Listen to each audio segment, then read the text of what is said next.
All right. Well, welcome everyone to our Hour of Power. I'm really excited about this one. I mean, I know I'm always excited about Hour of Powers, but I'm especially excited about this one because this chick who's going to be talking to tonight is just, besides being a beautiful person, is one of my best friends, and also is that person that I turn to when I need some just awesome wisdom. I just love learning, and she's spoken to my life so many times. I'm just so blessed to have her in my life because she's one of those friends that will actually tell you the truth, not always what you want to hear, but always what you need to hear. And that's what I love about Sharon. She's just been amazing.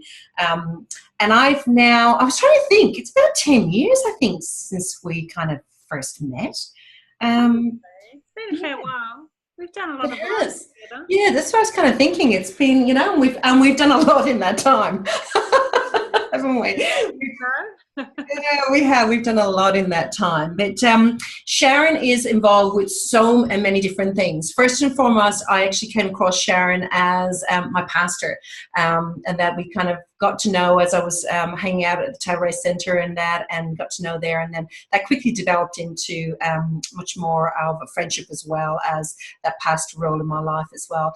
But Sharon is just this amazing woman. Not only does she completely manage now our the facility I'm talking about in Tasmania is not just a church building, it's actually a community building. It's a whole event, weddings, the works, and Sharon has pretty much, along with her husband Tim, pretty much started and ran that. So an amazing businesswoman, so knows business as well from that side of things.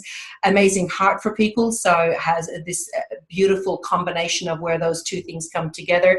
Has been involved with Brave Hearts organisation. If you haven't come across those, or Emily's Voice, I would really encourage you to look up on that as well. Is a qualified counsellor, wasn't it? It was counselling in your previous life. Yeah. Social work and that. So this woman has got so many aspects that kind of make her the person that she is. But underneath it all, just this amazing woman with an amazing heart.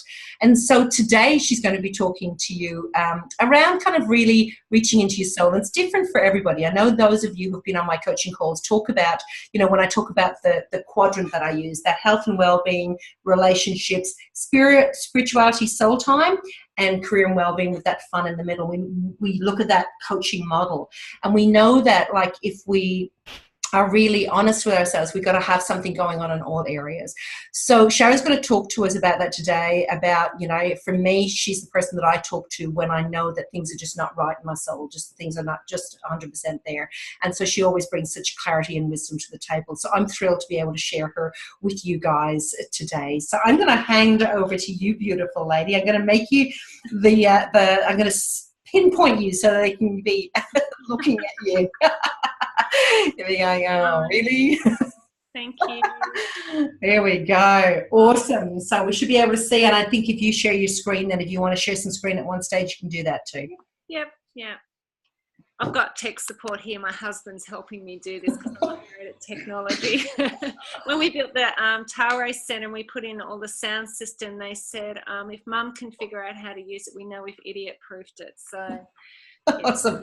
Can I just have a thumbs up from the audience? Can everybody see Sharon's slides? Yeah, awesome. Great. Just wanted to check that. Okay, over to you, my friend. So I'm just really passionate about the soul, because the soul's actually what makes everything work. So it's that part of us that integrates everything that you actually do, who you are, your relationships, everything. So looking after our soul is just really important. And we use the word soul a lot. Like if we go and we listen to musicians, we kind of say, oh, that artist has soul. Or if we see somebody who does some painting, we might say, oh, that person's got soul. Or if you read Harry Potter, they talk a lot about the soul in Harry Potter. So it's kind of like a term that we use, but we actually don't often understand what it is or how it works or much about it at all. So that's what we're going to kind of unpack a little bit today. So the soul is what's running your life at this very moment. So it's not your external circumstances, it's not your intentions, it's not your thoughts, it's not even your feelings, but it's your soul, because your soul is what makes everything work. And it's that part of you that correlates, integrates, and enlivens or makes everything come alive. So if your soul's not well, you're not going to be well. And the soul, it's hard to kind of describe or to kind of understand, because it's what makes you you. It's that part of you that is your very distinctive, it's mysterious, it's eerie, it's wonderful, it's that thing that makes you. And actually when you die, the part of you that actually loses weight is actually your soul. So that's how profound it is and how amazing it is.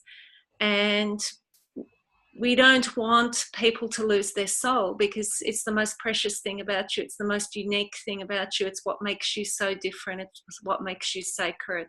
So your soul is just the most important part about you. Mm. And yeah, it just directs everything in your life. And so two things that I've learned in life, I suppose, being a businesswoman, a social worker, a pastor, is that within us, we have this desire to create. And with Juice Plus, you guys would have this desire to create a business and to impact people's lives and to bring health and nutrition. And I know Celine well enough to know that to be part of her vision, part of her team, you have to be a little bit crazy, you have to be a little bit driven and ambitious, and you have to want to actually create some change. Otherwise, you wouldn't be engaged in the product that you're in, and you wouldn't be putting in the hours that you're putting in to build up your businesses. But the thing is that creating casts its own spell and its own pace, and sometimes we can feel like we're no longer keepers of our soul, because the business will be demanding this, or the client will be demanding this, or we just kind of feel like we have to keep going till we get to that next level, or we have to do this to achieve this goal or to achieve this vision. And sometimes along the way we can get a little bit lost. And that's because creating does have its own spell. And you guys are entrepreneurs. You know what that's like. You know the joy and the thrill of that creating. But sometimes it has a pace of its own. Mm. And then the other thing I've learned in life about our dreams is it doesn't matter what your sacred dream is, like with your business or, your passion about your clients and seeing them being well, is that it doesn't give you immunity against the heart of life. So the heart of life happens whether you're creating or whether you're not creating, and that has an impact on our life. It has an impact on our soul. It has an impact on our business. So, for example, when we first started to build the Tare Centre, which has a playground, a cafe, a function centre, and a church attached to it, my husband had a stroke, and in that process, I had to kind of figure out, how do you put your sacred dreams on the ground? How do you do hard in life? And how do you stay whole and sane in the middle of all that? How do you find peace? How do you find joy? How do you live grateful? All those kinds of things. So no matter what's happening in your creative space and in your entrepreneurial world, hard can happen. And so somehow we have to kind of figure out how to keep our soul well. So the symptoms of soul fatigue are that we're constantly living in hurried. So I can usually tell when somebody is soul fatigued because they've never got time.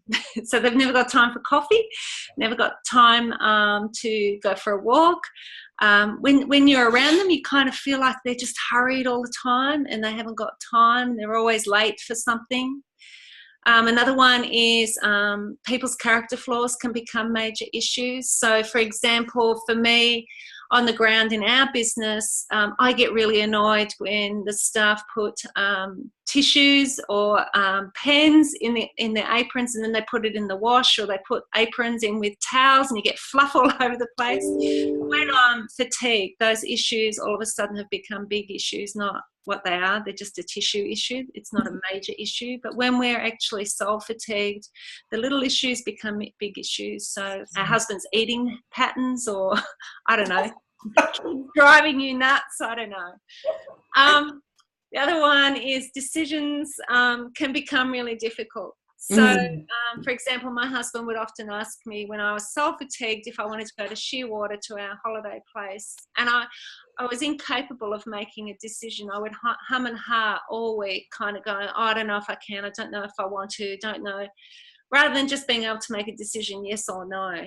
And when we're fatigued, we will find it really hard to make decisions, and that can play out in the work. So for example, you might have a goal of running a Juice Plus event, but you can't make a decision about when you're going to do it and how you're going to do it and who you're going to invite. And that's simply because your soul's tired, your soul's fatigued. It's a good, actually, that one I think comes up a lot for people. I know even in my coaching calls, and for myself as well, as soon as I am in that space, it is very, very difficult to make the decisions. So some of these things, guys, are going to kind of go, oh my gosh, that's an awareness kind of thing for me. I'm already ticked off 2 out of the 3 so far. And that, but but it is awareness more than anything else, and that the simple decisions. And sometimes we can put that down to, oh, I'm no good in our business. We actually go doing a shame thing, but it's just actually we just need to kind of feed our soul a little bit so we can make our decisions quicker and so on and so forth. So it's just a good distinction, because I just had somebody talk about that in a coaching call this morning. Yeah.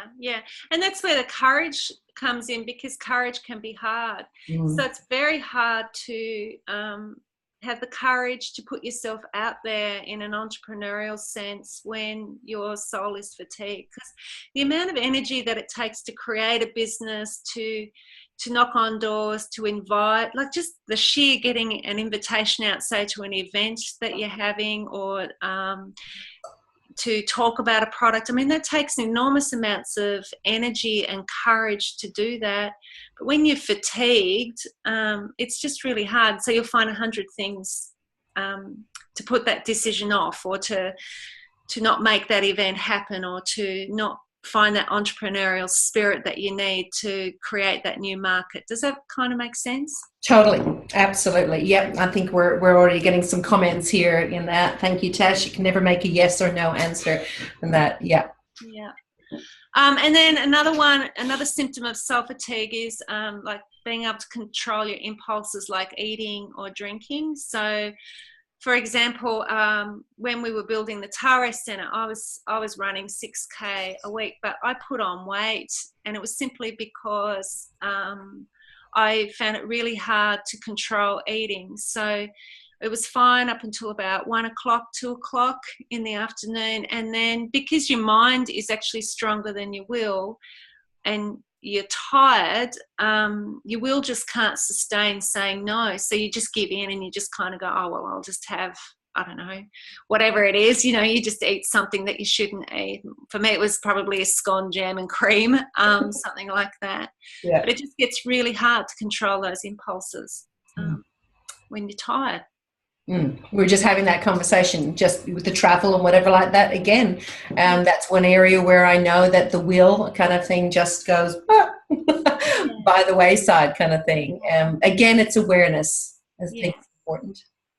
And then often we'll exchange what we know is good for us in the long term, but we'll make short-term decisions that impact us negatively. So, for example, we had in the business, we had somebody who did something wrong. So they were in a role and actually did something wrong, and it cost our business a lot. So we didn't have a lot of money then to go and employ another staff member to fix up that problem. So I stepped into a role. Then I also took on 3 other roles, which was really crazy. But I kept telling myself, I'm just going to do this for this short period of time, and then that will solve it long term. But it actually didn't. It would have been a lot better if we had have stretched and employed somebody who is more gifted and more talented to do a number of those roles, so that then in the long term, I wasn't so tired, but also they would have done the job so much better. So we would have gained more momentum, and we would have reached our goals and achieved our vision a lot faster and a lot quicker. So, but when you're tired, you just make decisions that aren't always the best, and that's the last one, is that your judgment just becomes impaired. You're not as wise as what you possibly could be. And these symptoms of soul fatigue, we all struggle with them all the time because we're only human. And I don't think we ever arrive. I think it's just something that we constantly have to look at. But for me, what I've found about the symptoms is that when I understand the symptoms, then I can kind of go, oh, I'm actually soul fatigued at the moment. So if I actually take some time out, and sometimes it can only be an hour that you need, or 2 hours, or an afternoon. I'm not talking about big retreats or anything like that. Sometimes we just need to do this slight adjustment, and then all of a sudden we're in a totally different space, and some of these symptoms seem to disappear again, which is good. So am I... I'm not boring you, but anyway. Not at all. That's really good. No, there's lots of little nods here. We're all kind of going, yep, been there, done that. Now have the T-shirt. How do we overcome soul fatigue? So there's just 9 things that just going to quickly go through, and please feel free to interrupt or whatever you need to do. But the first one is simply by choosing to be the keeper of my soul. So the reality is that we have to mindfully care for our soul. So only I can choose that. My husband can't choose that. Celine can't choose that for me. Other people can't choose that for me. I'm the only one that can actually choose to care for my soul. And so I love that idea of soul keeping, that I'm the keeper of my soul, that the kindness that I want to show to other people, the time that I want to give to other people, the love that I want to give to other people is an indulgence that I can actually give to myself. That just like I give out, I can actually give that back to myself and to my soul and nourish it and keep it, because I know that when I keep it and I'm looking after it, that the best will come out of me. And for me personally, I always believe that the best thing in life is love. And whether you're a business person or you're in human resource, when you love your customer, or when you love your client, or when you love the person next to you, they will respond to you in a way.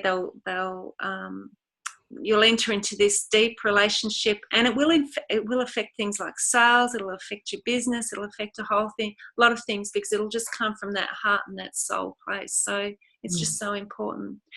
And the thing is, if we take care of the parts, the whole will be taken care of, because the soul, I don't know if you can see that diagram there, but the soul is what integrates everything there. So it's what helps your will, it helps your mind, it helps your body, it helps your emotions, and it helps how you connect with other people. So often when things are going wrong, it's simply because our soul has started to disintegrate, because it's trying to put all the bits together and we're not kind of cooperating with that process. So the soul gets tired trying to work at it. Just a classic example was a few weeks ago, I got a text message from somebody who I was really annoyed about. I was so angry with them because I was sort of having a go at my daughter, and I felt that should have been a text that they should have given to myself. And so I was really annoyed, and I had all these wonderful tennis matches going on in my head where I was winning, where I was putting this person in their place and giving them what for, and I was coming out the winner in that dialogue. But at the same time, I was also really aware that I had this other thought of that I wanted to be a kind and I wanted to be a loving person. But because I had all this anger towards this person, it was kind of creating this tension. Well, what are we, angry or are we kind and loving?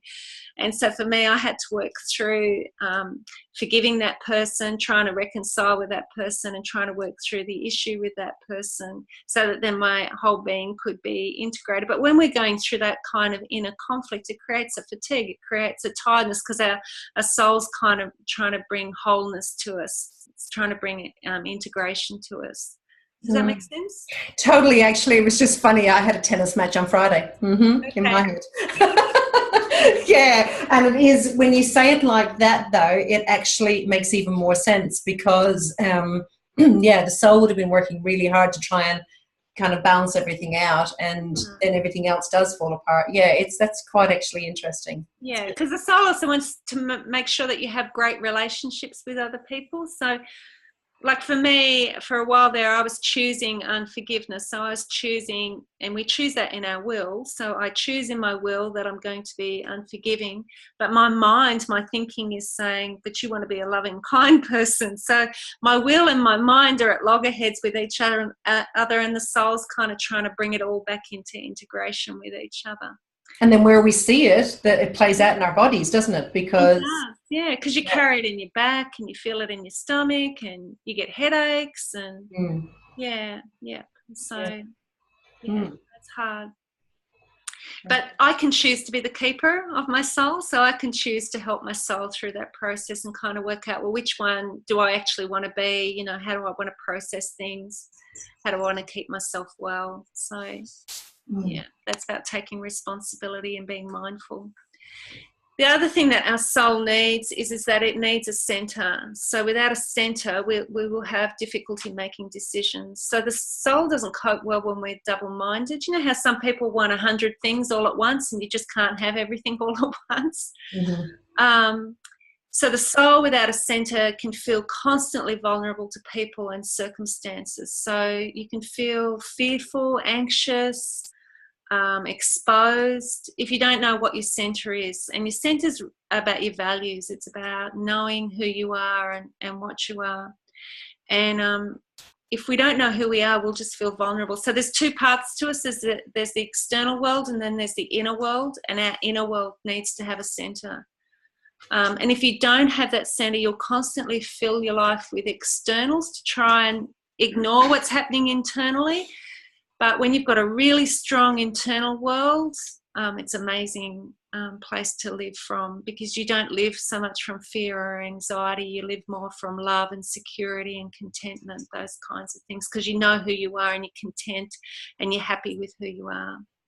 So team, this is also where we talk a lot about being really clear on your values, because then that's who you start to attract as well. If you're really clear on your values, if you're living in your values, that's the type of client, the team member, everybody that you're actually going to attract. Because remember, energetically, when we're operating from there, we really do become a magnet for other people that actually have got those similar values. It's so important. But now we're also seeing the other side, that it's so important also from the point of view of us just being able to stay well, to being able to manage how our soul is, that energy, everything. And I think we've all been there where we've tried to live in other people's values, either because we think that's what's supposed to be, and how exhausting that actually is, because we're not being true to ourselves. So we get to see, even now, Sharon's explaining probably even more, for I don't know if it's aha moment for some of you, it is for me, where that battle can happen.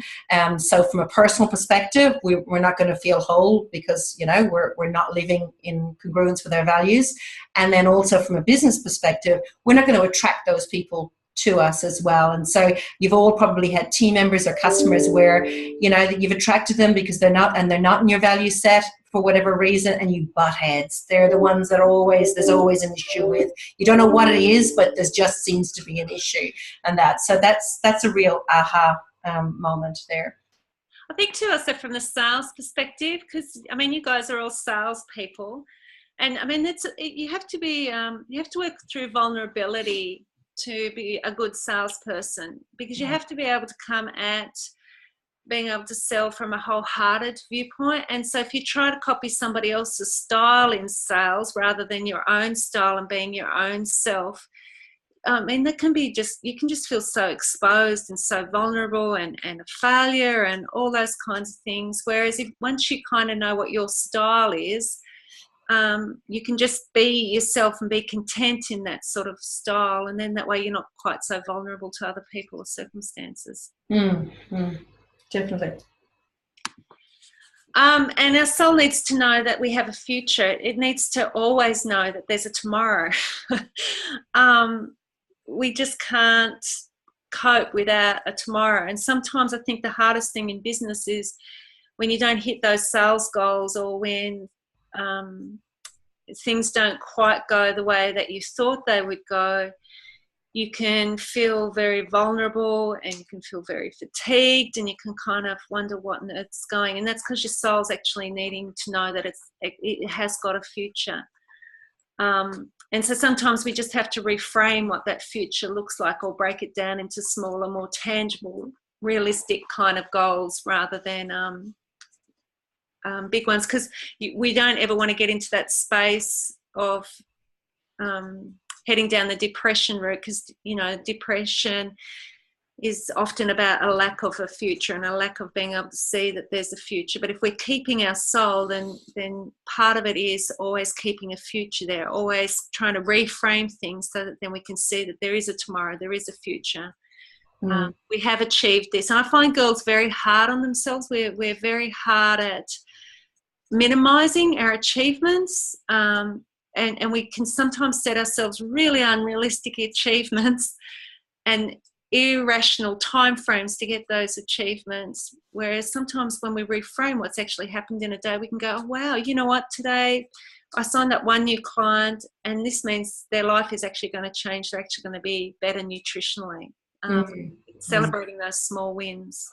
It's so important. We've just gone through end of month hustle, which is always a joy, isn't it, team? And so, you know, there'll be some that will, of course, be celebrating. Well, some that may actually be going through that. Like, we can play the comparison game a little bit too much. And I think as girls, we, you know, especially, and I'm not sure there's any blokes on here today, but, you know, we can be even more so in that whole comparison thing, where we look at others that are supposed, you know, seemingly achieving such and such, and, you know, we might have been striving for that, might not have hit the mark, and so kind of can go into the blame, shame, and justify. But just knowing that actually, we'll focus on what it was that you actually did achieve, because you're absolutely, if you were heading for a goal, you're more than likely, whether you've hit that particular target or not, you're definitely further along the track than what you were. So always remembering that it's a journey, you know, and it's that joy of learning and growing and who you're becoming on the journey, rather than it being any particular destination. You'll tick off all of those goals eventually anyhow. That's fine. They will happen. Just be really, really mindful of acknowledging yourself. I love that, Sharon, because it is, we talk a lot, you know, in our business about being in gratitude and focusing on that. I think sometimes we forget as well, especially around that end of the month hustle kind of thing. And then we go into a little bit of, you know, shame or talking ourselves down, instead of going, you know what, we're awesome. And whatever it was that we changed, whether it was one client or one new teammate, we are changing lives. So it's really, really, it's important to do it. What was Linda saying here? He'll reach the moon and you don't make it, stars will catch you. I love that. Good on you, Hill. Yes, this call is amazing, Lucy. You're right. Yeah. That comparison one's really lethal for our soul. It's really hard. Yeah.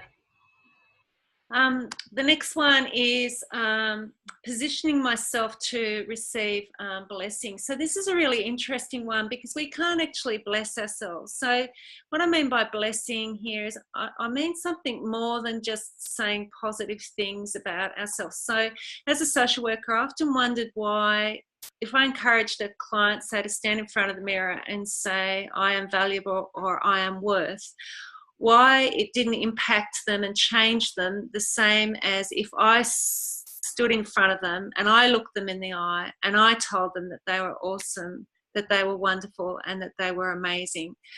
So we can't actually bless ourselves. We actually have to have other people who bless us. Now, we can only do two things in life. We can either bless people or we can curse people. There's no middle. It's one or the other.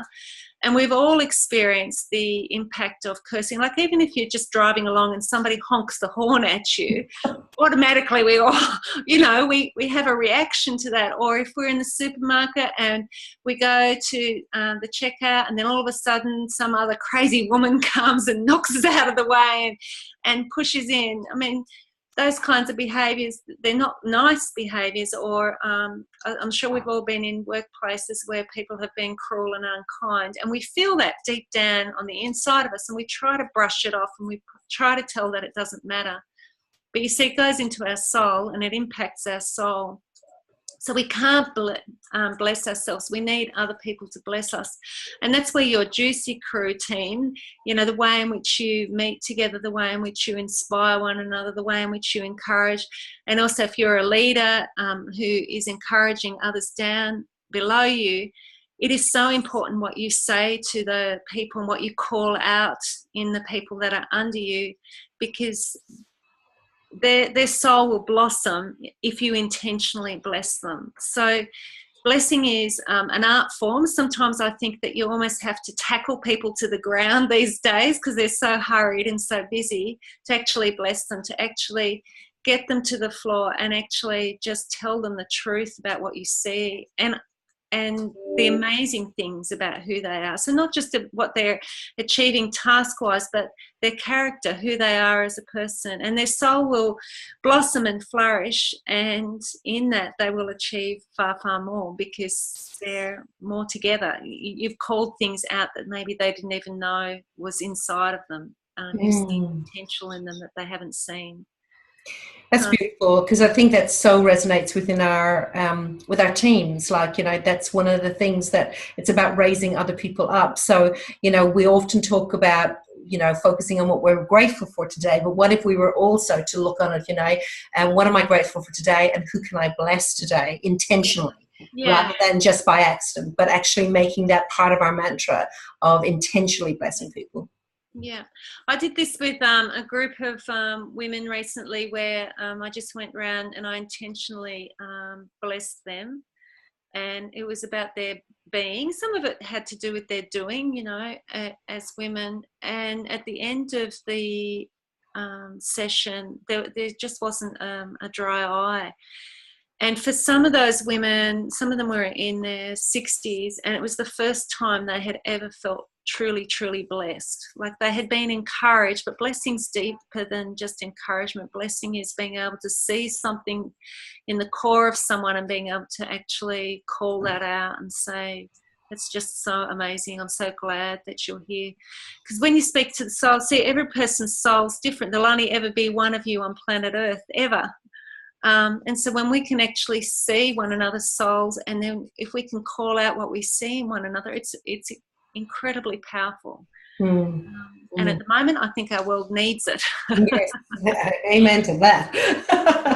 Much cursing going on. And then the other one is that we need to give ourselves space for rest. I think that's what that one there says. Yeah. So the reality is there are no easy jobs. I used to think that there was, because I wanted to be a princess on the beach being looked after. And I thought that achieving especially business goals were easy, but they're not. They're really, really hard. And I have gone home and cried so many times because I haven't achieved my goals. And I've been really hard on myself at times. I have been so hard, harder than anybody else has been. And it's hard on our soul, because our soul needs rest. So our body, we can stretch our body, say, to do a marathon, and it'll feel really good. We can stretch our mind to think about things, you know, when you're tired, but you kind of go, okay, I'm going to put in another couple of hours. We can push our mind to a certain extent. But we can't push our soul, because our soul just gets tired. So our soul, unlike other parts of our bodies which were made to be pushed or stretched, our soul actually just needs rest as a rhythm, not as a treat or a once-off thing, but it actually needs it to be a rhythm, a way of life. So we actually have to have rest, and in rest, our soul actually needs solitude. So it doesn't matter whether you're an extrovert. So I'm on the more extroversion side, believe it or not, than the introversion. I just switch over into that extroverted scale. But I know that even as an extrovert, I need solitude. I need silence and I need solitude. And it's amazing when you get those two things, what comes out after you've had that rhythm. But it has to be a rhythm. It can't just be a once-off, spontaneous kind of a thing. It has to be a lifestyle thing. Otherwise, our soul gets into trouble. I get that. You're an introvert, which is amazing. I find it amazing, hey guys, that Celine's an out there introvert, and yet she does so many extroverted things. So that's why I put you on planes to shut you up. That's what it is. You go, girl. Hillary, what is it? Learning at now at 63. I know. You're amazing, though, Hill. You're always learning, and I love it. Love it. And then another one is our soul has to learn how to live contentedly. So Your soul kind of has this duality in it. It always wants more. So you will always want more, more, more. So there's almost like this desire for gluttony. And in our culture at the moment, we're fairly gluttonous. We're not very contented people. We always want more. So you achieve one goal and then you want more, and then and you keep going for that. And that can be really good because that feeds the ambition and the need for significance and success in life. But the problem with that is that we can drive our soul to the point of breakdown, disintegration, and exhaustion. So we actually have to choose along the way with our more to be contented. So that's what I call living present, not perfect. So it's learning to live in the present and being able to see what we're actually achieving and to be contented with where we are here and now, so that if I never reach that goal that I have, can I go at the end of the day and say it is well with my soul, or life is good. Today was a good day. We need to be able to say that. Otherwise, this desire that the soul has for more, it will cause us to break down. It'll cause us to disintegrate. And so we may end up maybe achieving our business goals, but we might lose our family life, or we might have lots of business associates, but we lose some of our great friends. Does that make sense? Totally. Yeah, absolutely. Because, again, our industry can kind of be one that is always about the next goal and the next goal. And that's why we talk so much about enjoying the journey, enjoying the process. Absolutely. It's great to be able to have those goals and to have something to be working towards. But if life was to stop today or something was to happen, is there a contentment about the journey that we have as well? I think that's really, really important. And that, this is what this is all about, guys. This is, really why I wanted Sharon to talk to us all, because, in our business, this makes total sense. If we actually, and I know for myself, so for example, I'm flying down to Tassie this weekend to get my Tassie fix, my hugs with my girlfriends and my sons. And, I've put that in, like, as soon as I can feel any way out of kilter, I know that that's what I need to do. So I will put that in place. And even if it's a month away, it doesn't matter. It's just knowing that I've taken action helps me to actually be much more productive from a work perspective and a business perspective. And that too. So this whole thing is, living, and then I'm content. All is right with the world. Yeah. And as long as I know I've got those things in place. So for each of you, it's identifying, what are the things that feed your soul, but also being aware each day that this is a journey. It's not just about ticking off that bonus or getting that new title. They're all beautiful. Of course, we celebrate them. But what can we get to celebrate every single day and just continue on this journey from a contented place as well? So yeah, really awesome, Sharon. And that leads to that this other one, which is living gratefully. So our soul actually needs gratitude. So it's not even that it's a good thing or something that we should be committed to. It's actually that our soul actually needs to be grateful. So our soul will wither and die with entitlement. And you see that. You see people around you who are just living entitled, and they're like the walking dead. Their soul is dead, because the soul just cannot thrive. It cannot come alive. It cannot be well. It cannot invigorate you. It can't enliven you if you're living entitled. So entitlement it'll kill your soul. So you just have to feed it gratitude. Otherwise it just dies. Yeah. And we see that in our culture at the moment. We've got so many people living entitled, and our culture's just not well as a result. Yeah. If I was a teacher, I'd be teaching kids how to, say lots of gratitude all day. And I'd probably teach them to say grace around the mealtime again, just to get them in that habit of being grateful. Be grateful. Yep. Yeah. And then choosing freedom. So our soul actually needs to choose freedom. So freedom always comes from boundaries. So you can't be free if you don't have boundaries. So you can't say yes to everything. And I think it's really easy for us to figure out what we want in life. I think it's really easy for us to figure out what our goals are, what our vision is, what we're hoping for. The thing that I think is really hard, especially for us as girls, is to figure out what we're going to say no to. because you're going to have to say no to some things. You can't have it all. Just can't. Yeah. So you have to figure out what you're going to say no to, and in that you'll find freedom. Probably more freedom from the no than from the yes. And being okay with it, guys. It's something like being okay with saying no. That was one of my hardest lessons, is actually learning how to say no. I was a real yes person, and then would actually end up saying yes with not from a really nice place, really. I go yes, and then, you know, be kind of having that internal ping pong game in my head about feeling bitter about it, about what else I had to do, instead of actually only saying yes to those things that really are important, or, you know, things that I can add value to, without just putting my hand up for absolutely everything. And so learning to say no is so powerful. Yeah. So, for example, one of the things that I've found great freedom in is even saying no to emotional drama.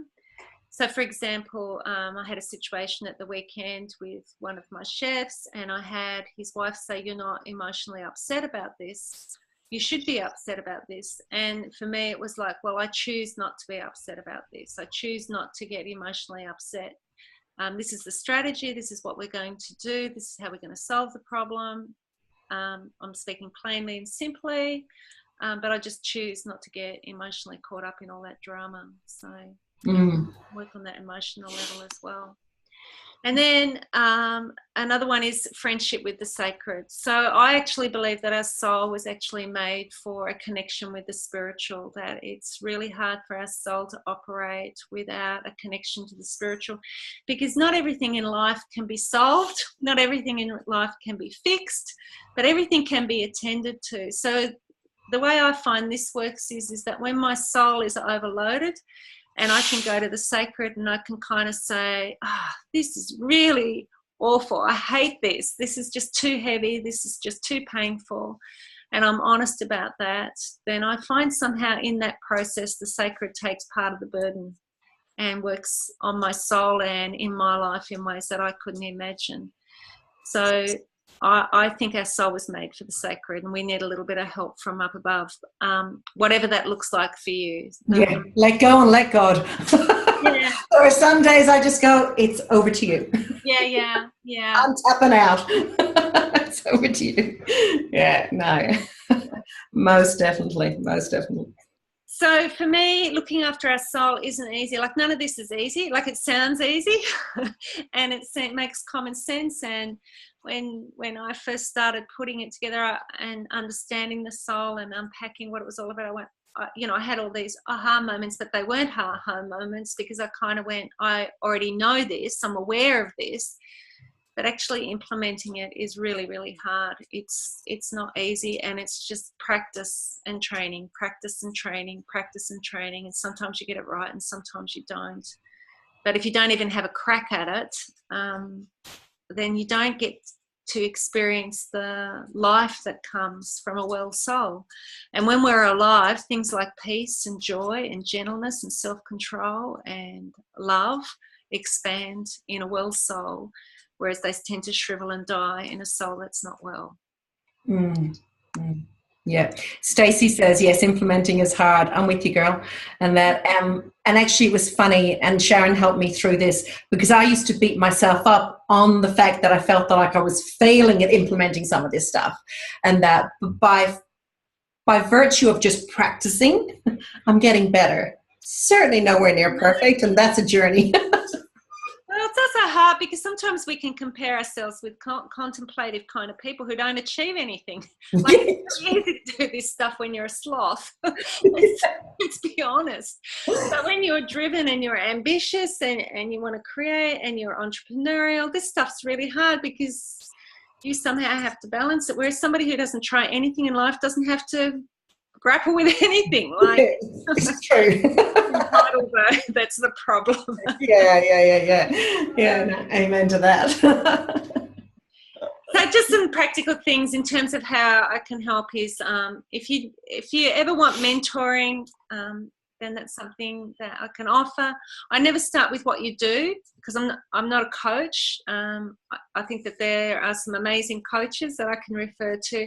So I always start with the being, who you are, unpacking that, and trying to help bring that out a little bit more. I also offer soul retreats. We've just done one a couple of months ago, and on the Facebook page of Soul Keeping, there's a couple of stories on this. We took some video, and some of the girls shared their story, and I was just so wrapped with how that one went. All the girls are different. I've done some follow-up calls of that soul retreat, and their lives have just changed. And it's not that any of their externals have changed, it's just that they've changed on the inside, and they kind of know what to do now in the middle of their heart and hurry. And then in a few, by the end of this month, we're hoping to offer an online 7-day soul detox, which will be really cool. And if you want a copy of today's, of what we've gone through today, the PDF, if you want to sign up for our e-newsletter at soulkeeping.com.au, we'll get you a copy of the PDF. So there you go. Awesome. Any thoughts? Yeah, questions and whatnot, guys. Has anybody got any questions for Sharon? Put them in the chat here, or unmute yourself, whichever you would like to do. Lucy said, what a soft, gentle energy Sharon has. She has. And she can be strong-willed too, just saying. Now, we have had our disagreements, Celine and I, but we love each other. We do love one another. That's what I love about when you've got a well soul, you can disagree, and you can even get it wrong. But if you've got a well soul, you will commit to working things through. And I love the fact that Celine and I've worked stuff through, because we're deeper as a result of that. And that's the beauty about a well soul, is that it always takes you deeper. And so then you end up with these treasured relationships that are more powerful and more beautiful than anything in the world. I wouldn't give up my relationship with Celine for anything in the world. You're going to make me cry. No, yeah. And vice versa. I adore her. You know, she's amazing. She's wired very differently to me. She's an incredible woman. But it's not her gifting. It's her soul that I'm in love with. Right back at you, gorgeous girl. No, it's and I really encourage you guys to log on to the Facebook group. I've put in the website, and also we'll be putting that into the newsletter as well when we send out this recording to everybody. And that, but yeah, Sharon is one of those people who just, honestly, you'll be truly blessed by having her as part of your life journey, in whatever shape that takes, whether it's following her on Facebook or Instagram. I've never known anybody who can write so eloquently as Sharon can. Her podcasts and her articles are definitely worth reading as well. So I encourage you to make sure that we get to stay in touch with Sharon in some shape or form. And that, Sharon, thank you so much for thank you for the opportunity. Oh no, blessing our team today. Really, really appreciated. And guys, I know I've been writing down here all my notes and that, but I'd love, when we post the recording and that as well, I'd love for you to start to share some of the ahas that you got out of here as well. Because again, sometimes people can put this kind of stuff to one side and kind of think, oh, that's not really a business decision or a business conversation. But when we look at, we're about the whole person, you know, we can't kind of be putting out there that we're about wellness and all the rest if we're only just focused on one part, which is just the nutrition aspect.